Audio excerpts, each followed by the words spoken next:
Évangile de Jésus-Christ selon saint Matthieu. En ce temps-là, voyant les foules, Jésus gravit la montagne. Il s'assit, et ses disciples s'approchèrent de lui. Alors, ouvrant la bouche, il les enseignait. Il disait : « Heureux les pauvres de cœur, car le royaume des cieux est à eux. Heureux ceux qui pleurent, car ils seront consolés. Heureux les doux, car ils recevront la terre en héritage. Heureux ceux qui ont faim et soif de la justice, car ils seront rassasiés. Heureux les miséricordieux, car ils obtiendront miséricorde. Heureux les cœurs purs, car ils verront Dieu. Heureux les artisans de paix, car ils seront appelés fils de Dieu. Heureux ceux qui sont persécutés pour la justice, car le royaume des cieux est à eux. Heureux êtes-vous si l'on vous insulte et si l'on vous persécute, et si l'on dit faussement toutes sortes de mal contre vous à cause de moi. Réjouissez-vous, soyez dans l'allégresse, car votre récompense est grande dans les cieux. C'est ainsi qu'on a persécuté les prophètes qui vous ont précédés.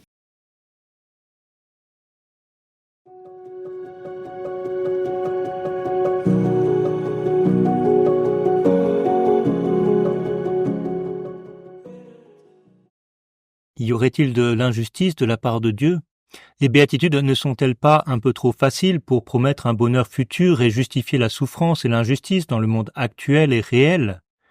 C'est légitimement la première impression que nous pouvons avoir si nous écoutons les béatitudes en essayant de les prendre au sérieux.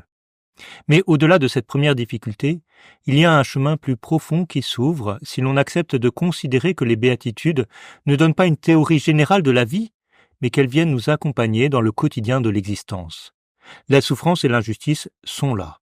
Il ne s'agit pas de les accepter, et encore moins de les justifier, mais il faut les connaître, pour une part apprendre à vivre avec, et, progressivement, avec une infinie délicatesse, apprendre à en faire un lieu d'offrande, un lieu de lumière, un lieu qui a un sens.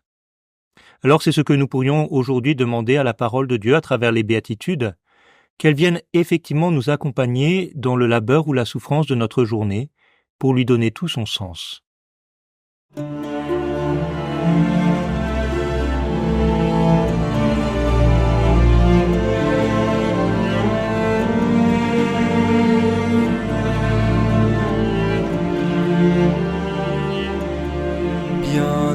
Bienheureux qui m'écoute et se met à mon école, lui qui garde jour et nuit ma parole. Bienheureux qui me suit, bienheureux le félicite, le royaume des cieux est à lui. Bienheureux